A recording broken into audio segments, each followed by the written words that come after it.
Now, hello everyone, this is the Ninja DC joining in a further podcast react, and actually react this time, because Helluva Boss continues to still deliver.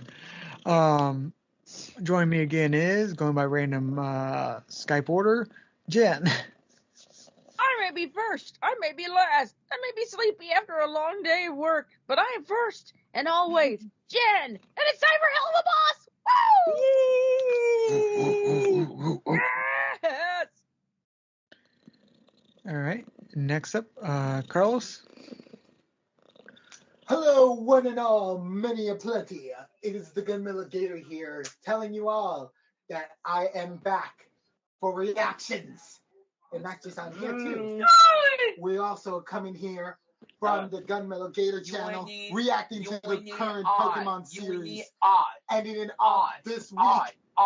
That's right. Come in here, plug in your product. Go and finish the product, finish the show, finish the 25-year journey, Ash. Finish it. Watching on my channel this coming Friday. Best like no one ever was. This Pokemon is still a thing, much like Helluva Boss. Exactly.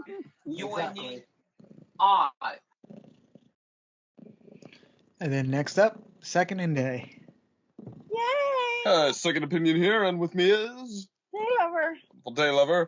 Yes, cutest couple right here to react to the episode called X's and O's. Yes.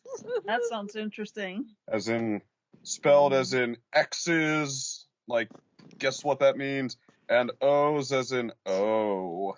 I think it's spelled X's and O's. Oh. Those kind. I think it's like spelled like O's rather than O's. But, Also, I guess that everyone can be just loading up the link I have on the side, just so at least get through the initial ads. But yeah, I guess we'll go through a quick wrap of what we've been up to, a shorter night. But yeah, I guess I'll go first, just sort of get, because I sort of forgot to tell the story when three of us met up. In person. But yeah, Carlos, yeah, the story I was going to say, like, I finally decided, I got Pokemon Violet, like, back in January, but I never played it attempted to play it till, end of February, because I was waiting for the big patch to go through. Well, after opening the bag, which, like, the sub bag, I found, like, my game I ordered from Amazon wasn't saran wrapped inside. And opened up and then put the game in, and then it booted up as Pokemon Shield. Oh. That is a ripoff. That is a ripoff. That is legitimately like... So I've been fighting since pretty much right when we met up. I was like the night before, like sort of like, going back and forth with order people and like messages like the night before, like I had to leave. So yeah, I finally sort of got it resolved, and I should be getting a refund eventually soon.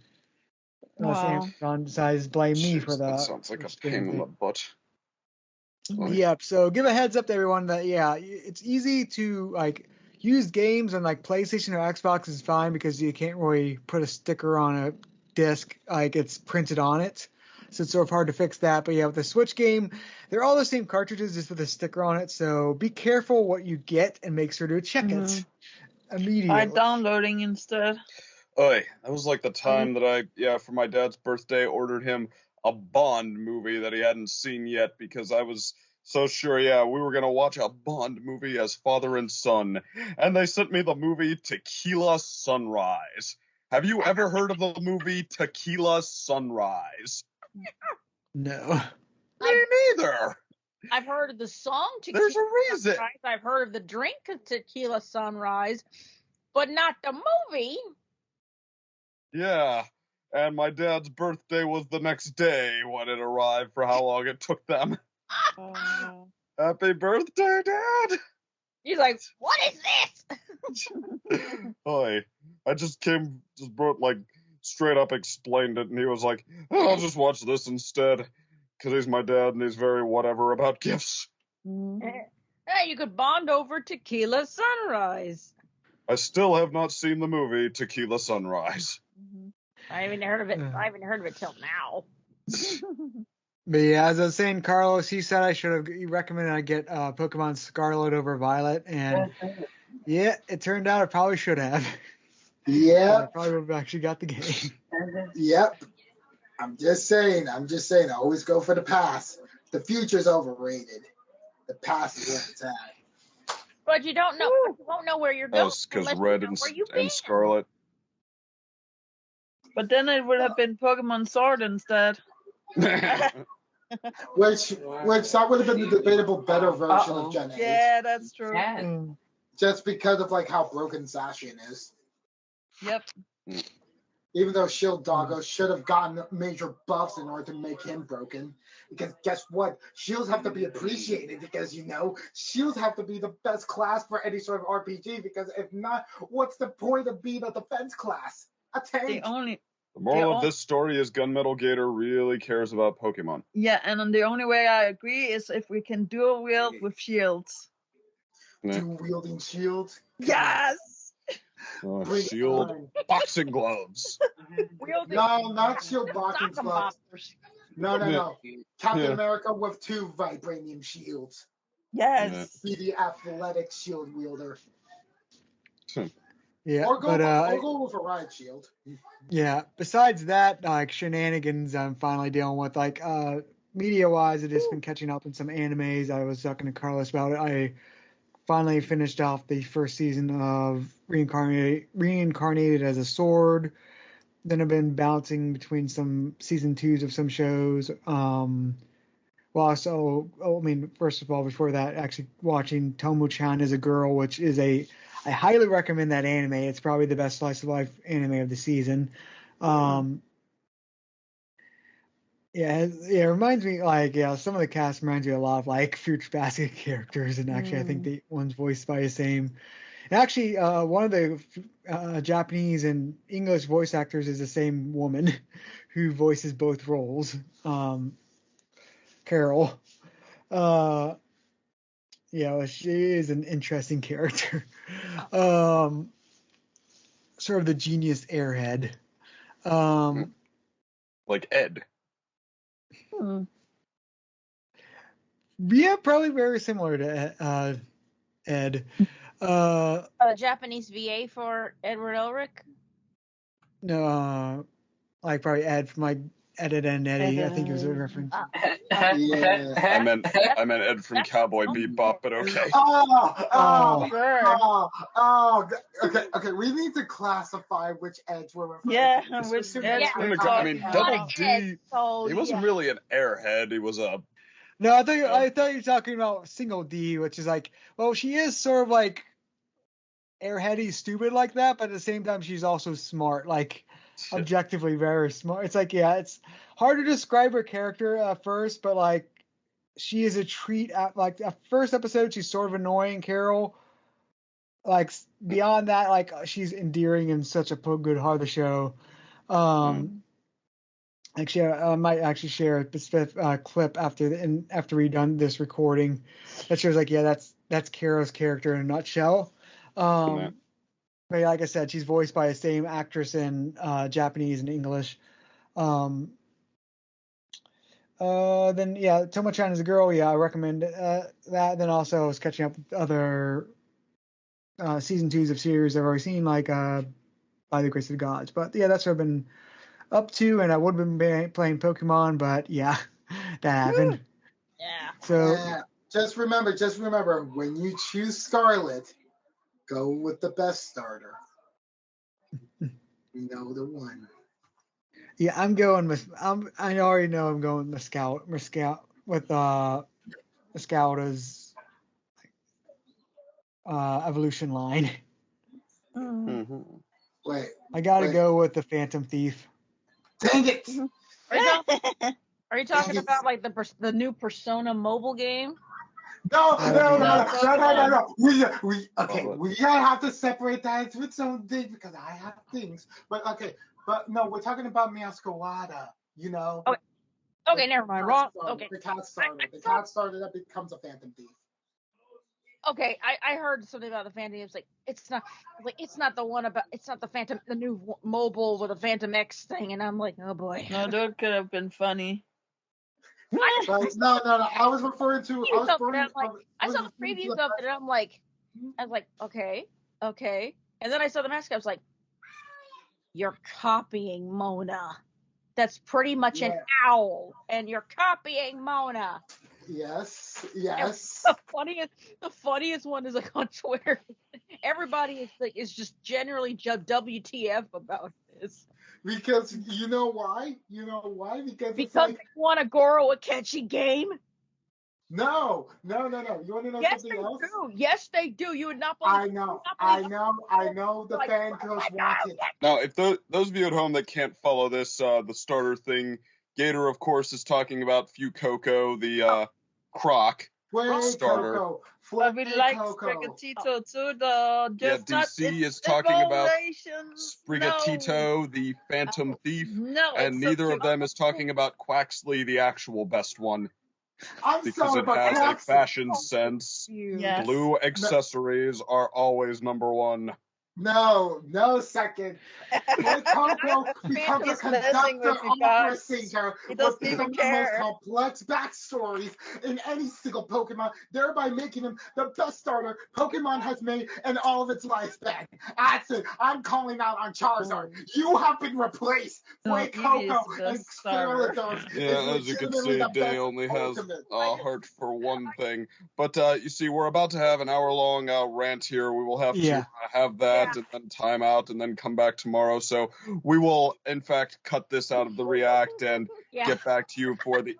Okay, so I think when we left off, we were talking about how we were going to finally have the Helluva Boss React. Yes. Although we didn't establish whether we were going to put in the rest of the what we all were up to that we started last time before we got derailed.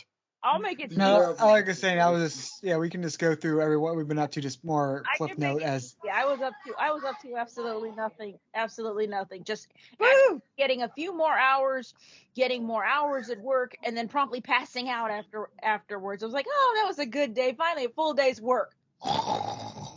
No plans are very often the best plans, folks. Yes. Oh my goodness, yes. I've been the reverse of you today, then, Jen. You what? Been the reverse of you today. You've been the reverse of me today, huh? Yeah, I actually been to work. Hey! Daya's been up to getting hired over here in the States. She has her first over here in the States job. Besides putting her earpiece back in every time I pull it out accidentally. Sadly, I don't get paid for that. Then I would have been rich by now. Oh, don't worry. That's what next week's for, right? Yeah, that's true. Next week, second day, and I will be balling. So. Yes. So what did your job? What's your job category? Team member, helper, in a store over here. Yeah, So that's nice. What'd you call that? Mornings. Classical retail, so we can focus on the things we really want to do when we come home from work. Yeah. Oh, those hobby jobs that we all think are a good idea in this century for some reason. Yeah. And I actually also got a couple of people maybe interested in commissions, so I've been telling them, like, okay, maybe only in the weekends from now on. Now we'll see how it all pans out, but yeah. Okay, sounds great. Yeah. And I've been watching all of the Vox Machina now. So yeah, that's it. Oh yeah, and I've been tempted to maybe buy the new Diablo, but I don't know. It's a little expensive, and I'm like, Well, I would probably objectively, I would say just wait on that, because if it's like any other Diablo, like it'll get better within like a few months after they patch the crud out of it. And they're like offering me puppies. Like I can't handle it. Tough, right? Wolf puppies. In the meantime, though, I'm surprised that nobody has talked about the biggest thing we've all been up to. That I finally got all of my Ohio friends together on one trip.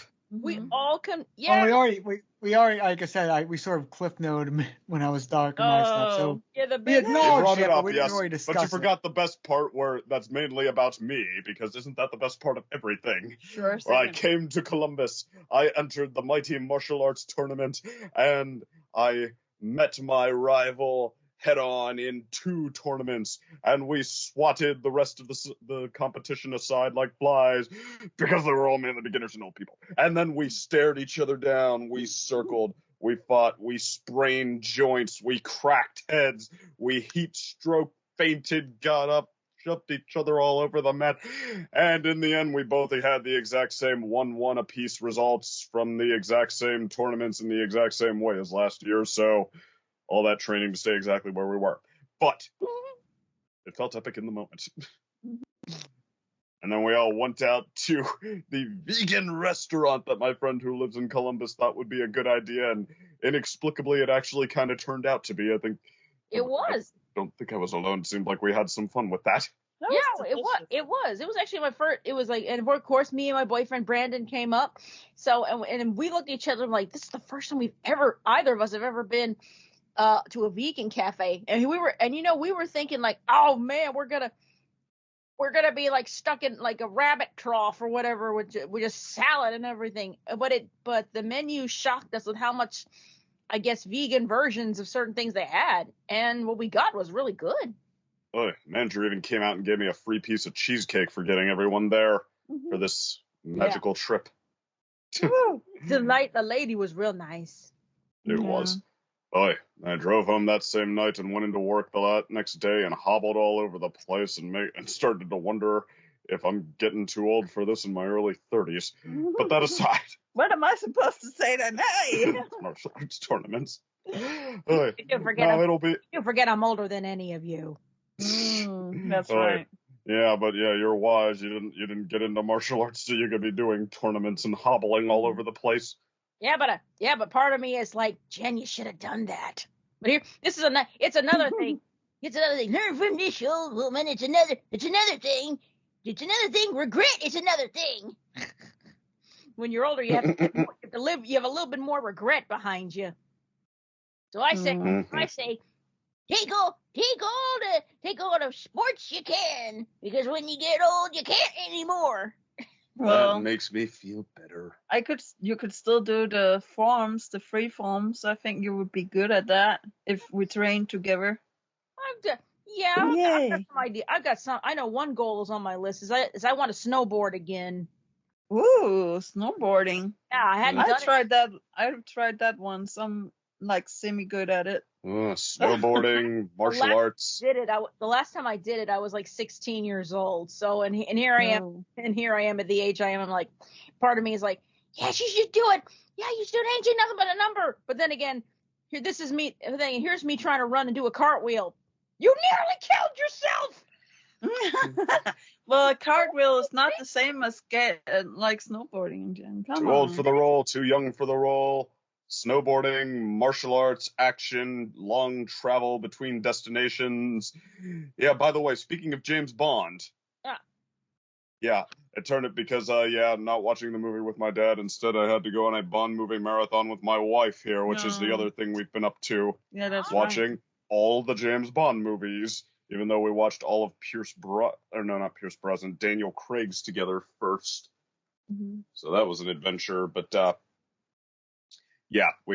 I don't know how many people are into James Bond here, but we've seen quite a lot of them by now. We only have, saw one of Timothy Dalton, so we have his other one, and then Pierce Brosnan's to go, and then we're done. So nice. Yeah, Sean Connery, the original, the GOAT, even though he kept messing up his one last hurrah to go out on, and his actual last one ended up being a cute little 12 years later, like James Bond making fun of himself for being old, comes out of retirement and makes a surprisingly decent movie. Mm-hmm. So that's it. And then Roger Moore, the not as good, but still, almost sweeter and more charming fellow who you wanted to be happy on some level, especially since he stuck around way too long. So when his final movie rather ends on him as kind of possibly a homebody now with a lady who cooks dinner with him. We're just like, yeah, Roger, you just stick with that and go off into the sunset. And just like fine, and just ease into retirement. Yes. Boy, he actually wanted to retire even sooner than the producers wanted him to, so he must have done something right. Makes And sense. now, oh, what's up? I said makes sense. Yeah, and now Timothy Dalton, who was kind of Daniel Craig before Daniel Craig, or at least, except he wasn't. People just kind of like to say that because they're really not that much alike, at least not in the one we just saw. But the idea was the same, that, okay, we're going to go to the books and study a little more closely and give you something a little more gritty and, not as fun, or at least you don't get the sense that he's having as much fun because this is a tough life and all of the above, except Timothy Dalton's first movie also had a ton of really wonky jokes in it. Like he has his Aston Martin has a little discreet laser that so if a car is following him, he can hit the laser button and run it alongside the other car and cut the thing in half. What? Yay! Isn't that fun? Or if he's like just given some agents stalking him in this like low-key way in this 80s almost made for TV camera style, except clearly higher budget than that to make you feel the grittiness of it, and he barely gets away with the girl. They can have sitcom arguments about whether they should go back for the cello. No chance. I need to go back for my cello now. We will not cut to them going back for it. Woo! And now back for Helluva Boss. Yeah! So yeah. Smooth Wish me luck. transitions. Just wish me luck with Timothy Dalton. People either like his first one or his second one, it seems like. And if I don't really like his second one, then it seems like I'm just kind of indifferent to Timothy Dalton. Woo! Good luck with Dalton. Thank you. Did you see the smooth transition? I know. Okay, we got to see Helluva Boss. Well, just Carlos, I know you have some shows you want to recommend before we move on to that. Let's hear it. All right. So let's see. We got Handyman Saito in Another World, which is also having a dub as well, which is a great isekai short story compilation series, which is like, instead of it doing like the traditional narrative, it has like a sort of like small clips or even sometimes like 2 half clips for like an anime episode, which just focuses on like the many denizens of this fantasy world and one isekai protagonist who is just a handyman who's finding his worth as being sort of like an impromptu rogue for his party of like an amnesiac high magic tier mage, a suited armored woman who has the hots for him, and then a persnickety fairy who likes to gouge out your funds for like heals. So yeah, that's Handyman Saito. It's quite a good like calm show to watch, and has some very emotional stories, very emotional side stories.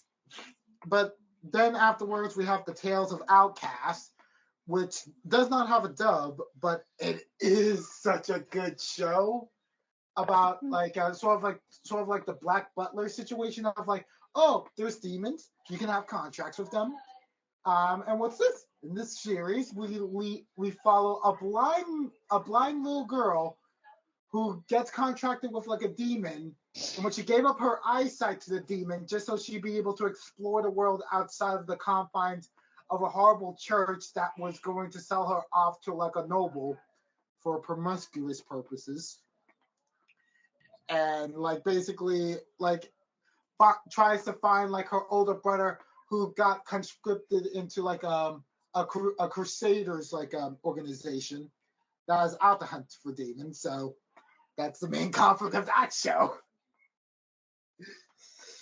Already written there. But then as well, we also got Urameshi Pedal Limit Break, the 5th season of the Urameshi Pedal series, which actually got a continuation after a 5-year break. Yeah, it's good to be back on the cycling road for for like the finale of the year 2 like a Grand Prix, like of them racing against each other. And finally to see the conclusion of that arc. We then also have saving 80,000 coins, 80,000 gold in another world for my retirement, in which a young girl gets the isekai power of being able to go back to her old life. Yes. That is legitimately her power.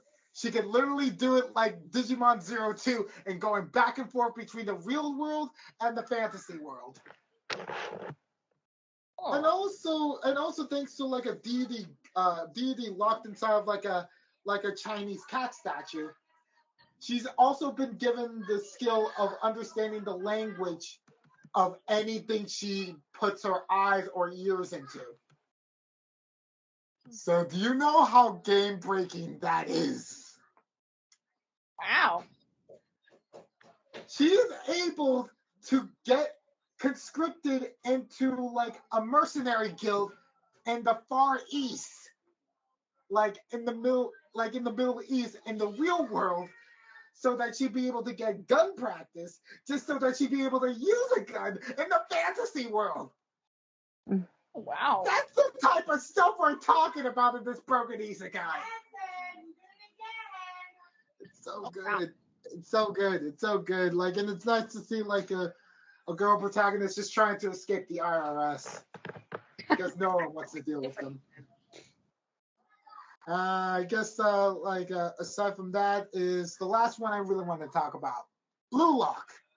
Have you ever wanted to see a sports anime draw out all the conventions of like friendliness, teamwork, compassion for one another, and instead go for a brutal blood sport competition against each other for the sake of breaking down your futures to create the greatest striker for Japan's national team for the World Cup? We were talking about this earlier.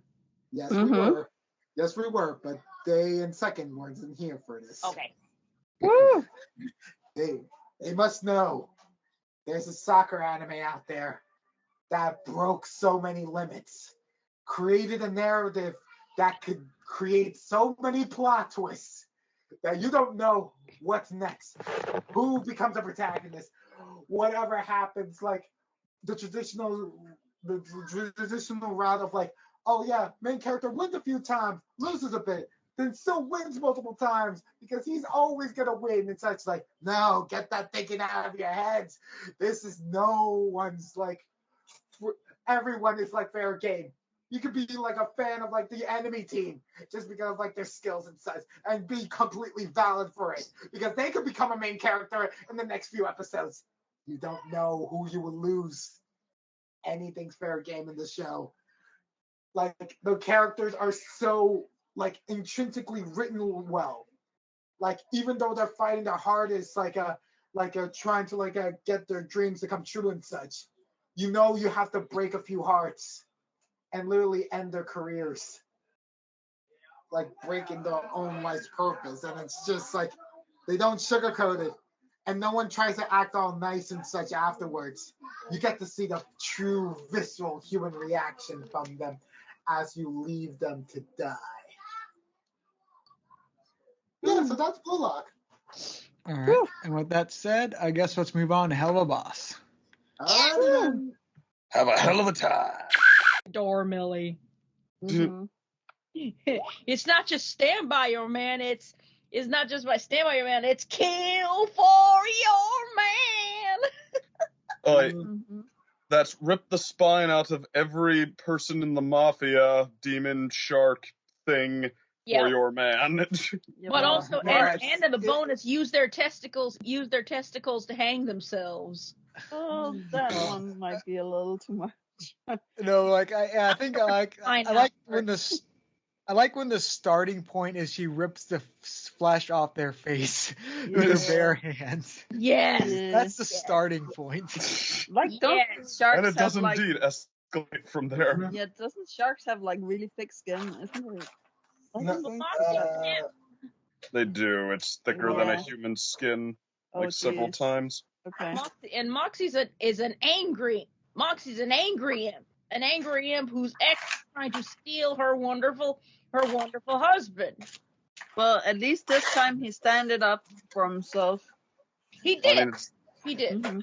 I mean, it's not viscerally satisfying, but I weirdly respect how all of Moxie's vindications, like, never hinge and sometimes pointedly don't hinge on him physically besting people. That, like, I don't know, I think that's one of the things that's been spotlighted, as it's noted that we're growing up fondness for fascism in this society, and it's weirdly, like, pointedly, like, it does all the, like, admirable stuff that, like, okay, he is terrified, he has, like, fears and concerns that you can imagine, and honestly kind of feel like some of this, I don't know about the rest of you, but was a little too real, and then, he does the right thing entirely because he's, like,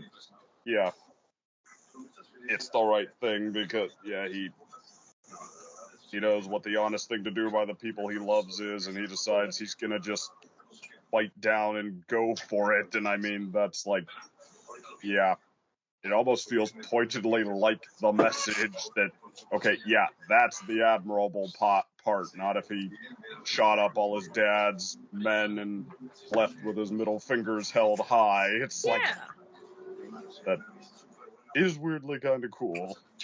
Even I like, agree.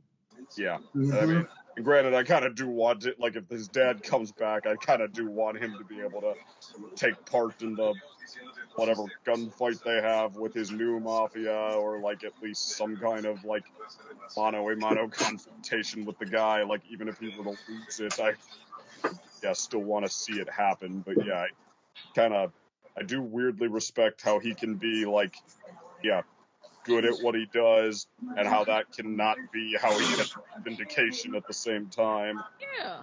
And for that matter, how the point can be that it shouldn't be. Yes. Yeah. I gotcha. And also bisexual Moxie. Well, I mean, it was kind of like relevant, like in season 1, but like season 2 is just like, well, we're just gonna do the whole declaration of like what I actually am, and not what you assume I am. Yeah. Like you're a backwards like exception of like stuff from like 20 years ago, in which like people say, oh, so you're gay, huh? It's like, yeah, it's like that's like you're 20 years behind us. Well, I did quote unquote know, like, that he was bisexual, because that's been a footnote in the fandom for a long time, but if that was ever supposed to be which one? It was shown in like in one of the earlier season 1 episodes, in which she mentioned about like, if you want like episode 4, in which you were saying like, who would you want to like date with, like a famous celebrity who's long since the season? So it's like Crawford from Phantom of the Opera. It's like, oh really, that guy? Like, okay, I figured it was something small like that, because I had no memory of that actually being revealed, but I just I was half sure that the creators just wrote it on his bio page or something instead of it actually being highlighted yet. Yeah, don't worry. It's not like they're just putting in random character traits on characters for no reason. Right? Certain shows. Yeah, well, I mean, this would have been like a perfectly acceptable reveal, and in fact, it does even kind of play a role here, like, and not just for the hilariously twisted Millie and Moxie and now Blitz, who's going to use it, have all slept with that guy. And also that, like, another layer to how Blitz wants into their marriage. Like, I guess so far they've been presenting it in just, like, the obsessive stalker angle that, like, he wants to soak in the vibes, but that's another well within Blitz's character possibility, that he wishes they would call him in from outside the window for a threesome. But yeah, that sounds like his dream. Yeah. Yes. I want to keep put that up. I wonder if they'll even put that. I'm thinking that's at some point going to be in a future Helluva Boss episode, and then he'll wake up and it'll be like, "Oh, it's that dream again." The thing is that got me was like I didn't expect actually for a dildo joke to continue to work, but like it worked in this episode. Yeah. Like my favorite part was when like it's like who the heck would like a house filled with like dildos? Yeah, and then yeah. What's in the background? Oh, and for that matter, there's someone in the comments section saying like, "Oh my gosh, I'm also pansexual. Is this a sign Blitz having the same reaction I did?" Wait a minute. I'm looking at the voice actors right now. For Chaz, who's Eric Schwartz? Eric Schwartz. Haven't heard it. Yeah, because like I heard some weird stuff of like maybe he might be related to Ben Schwartz, but let's see. American comedian. Hold on, let me see. Not really ringing any bells anywhere. I got to see this. I already said like how much I'm a big fan of Millie, right? Yes. Yeah. Me Just too. checking. Me too. That's what happens when you get old. You forget. Yeah. That's what we're going to cosplay for our next con. We That's have right. to be 2 Millies. Actually, you know it's also kind of like the flip around, like, yeah, Millie saves her princess in distress. Yes. So it's like, it's weirdly like, I love I mean, it's weirdly like, yeah, it's the inversion, but like, you, like, Well, the thing you is, also get it's the not sense- like it's. I would say it's not like it's like completely changing the character dynamics. It's been long established. Like she wears the pants in a relationship, and it just sort of builds on that with this setup. Yeah, well, she's like the more physically strong, but it's like weirdly you get the sense that the episode's opinion on the trope is like, okay, just because it's been overused one way and not the other doesn't mean that it's not still actually fun. That Right. like it seems like they're sincerely like soaking in that, Millie carries the one she loves over her shoulder, and then they melt into each other's arms like, oh, thank you for saving me. It's so cute. And Moxie is not in any way like emasculated or anything. He loves it. I love that. He doesn't make it like, oh, I'm less of a man because she did this. Like, no, she's like, oh my gosh, I love her. That's my wife, and I love her. Oh, that. Yeah, he never has like, and throughout the entire episode, he never has like a moment of like doubting his masculinity or anything like that, which is. Yeah. I mean, but. What was the saying, which is sort of surprising given the because that's usually a joke that would be tossed in, but like he's completely comfortable with his sexuality and all that, and like just like doesn't even acknowledge like his father like bullshitting about. He just like continues normal as like, oh, he's completely not like embarrassed about his sexuality or like anything like that. Like it's like, yeah, he's very comfortable with himself. Yeah, totally. I love that. I love that about them. And Moxie and Millie are. If anybody's like, oh, that should be a couple's goals, these two are the real couple's goals. Plus you and Day, of course. Really, yeah. Weirdly, also have fighting people in the relationship. Well, not this violent though. Yeah, usually not. Here's the thing. I see. If someone threatened like that to my dear Brandon, I there's a part in me that would love to go just feral like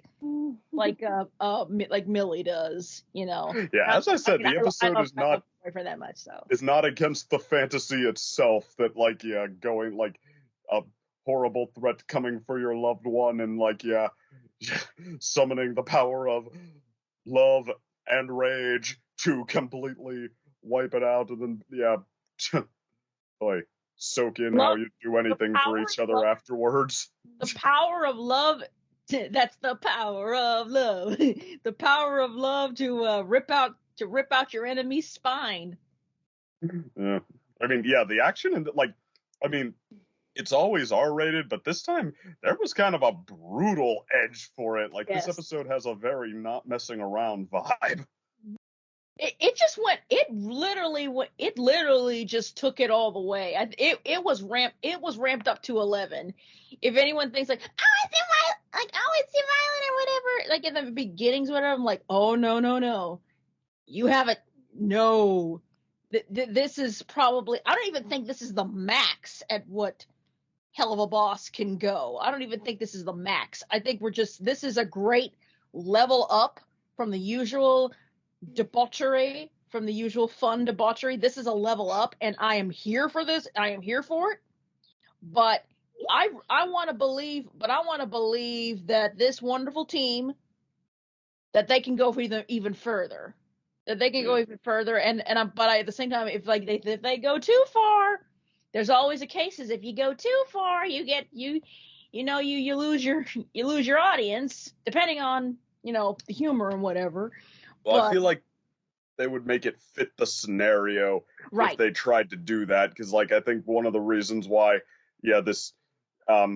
despite going places, like doing some things, some even provocative things with the characters, there's sort of that I don't know if it's a saying, but I've heard writing tips similar that you write the scenario well enough and things should be this way kind of falls into place. Like Moxie's dad is legitimately scary. He the way he talks to Moxie, the way he carries himself, he comes across like someone who has that much power and who like does not accept alternate outcomes to he controls the scenario and he can force himself on you. And like, I mean, it comes across like exactly like those kinds of dynamics. If you've ever seen someone like that who believes that they should be in control of another person and has the power to be, it really comes across like that. And the fact, and I mean, you kind of feel the weight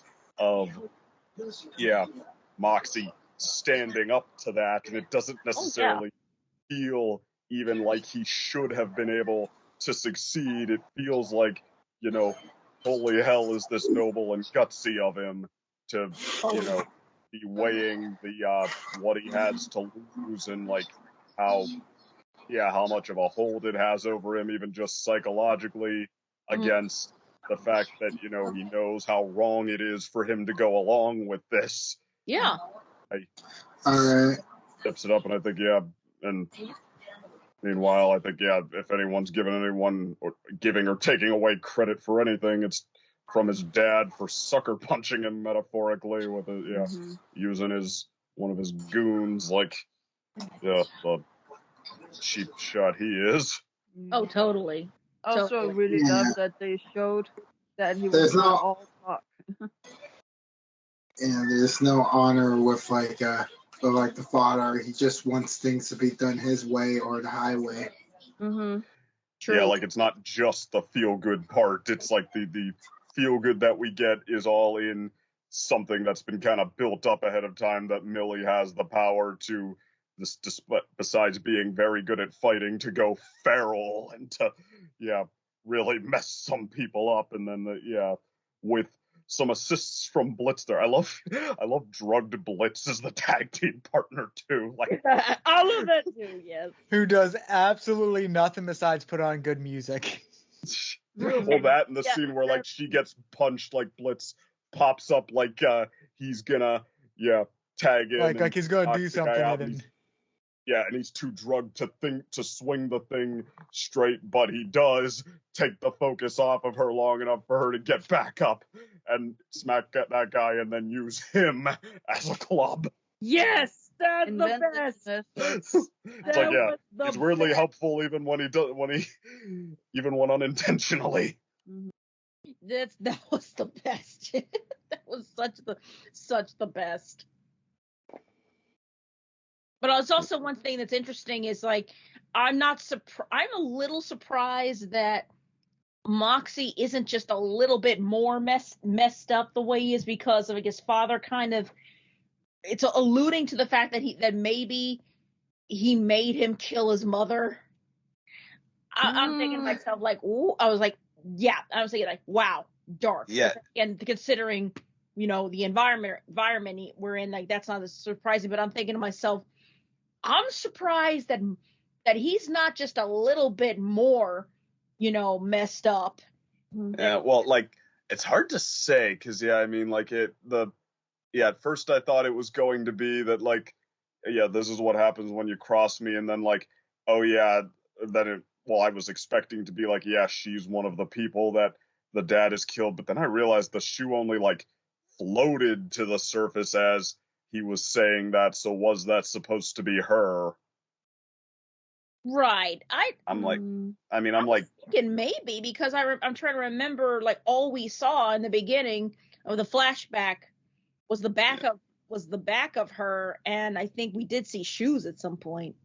Yeah, well, I mean, that was definitely her shoe, but, like, if it only just got there because Moxie just pushed her in, that shoe floated a long way over to the left to get there. Right. Like, basically, he's saying, like, you're saying we haven't really seen a body yet, so don't necessarily count her dead. Well, I'm saying, like, I don't know if that was, like, like, I'm assuming that the episode wants her to be dead, but, like, yeah, it's just like now we're circling the possibility, like, was she the body with the smiley face bag over its head? Like, right. I mean, I weirdly hope not. I don't think the episode the show needs that. Like, I think it's enough that the dad was that much of a monster and he killed her. I don't know if it needs that, like, oh, but we're going to play psychological warfare because I actually made you do it and you didn't know. Yeah, it was your fault. I'm like, okay, like, I can do mob drama. I don't know if we need soap opera. Well, that's actually kind of, in a way, that's kind of Scar. It's in a way, it's kind of like what Scar did to Simba in 9. Mm-hmm. Yeah, well, he made him think he killed Mufasa, so almost the other way around. He made him think he didn't kill his own mother. There was the psychological kind of, torturous cherry on top, Yeah, like, imagine how worse it would have been if he did that, like, hiding her before and not saying anything, but the implication was there. Like, that would have. It would be. I'm just saying. That's what I experienced when I first watched it, thinking that was the case, and I'm just like, okay, Moxie has the most messed up backstory. Mm-hmm.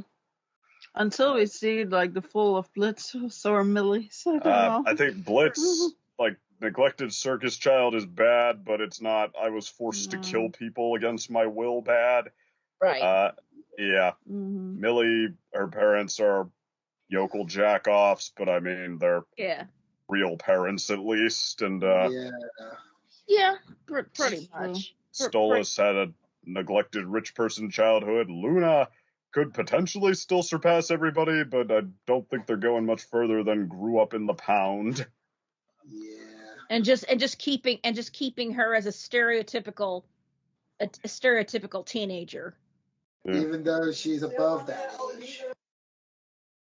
I have to agree. And also the thing is, honestly, if they want, you're right, there was no body that floated up. So if there's an option that she is that the mother is alive, honestly, well, it's just like the shoe. Yeah, it did just float up to the surface. So okay, I guess, like, I didn't think that at first, but it's like, okay, well, I guess logic would be that it only just floated up because it only just got down there, but, like, where it is compared to where the boat is, okay, like, did the body drop straight down and then the shoe just, like, swam, paddled its gills all the way over to where it was?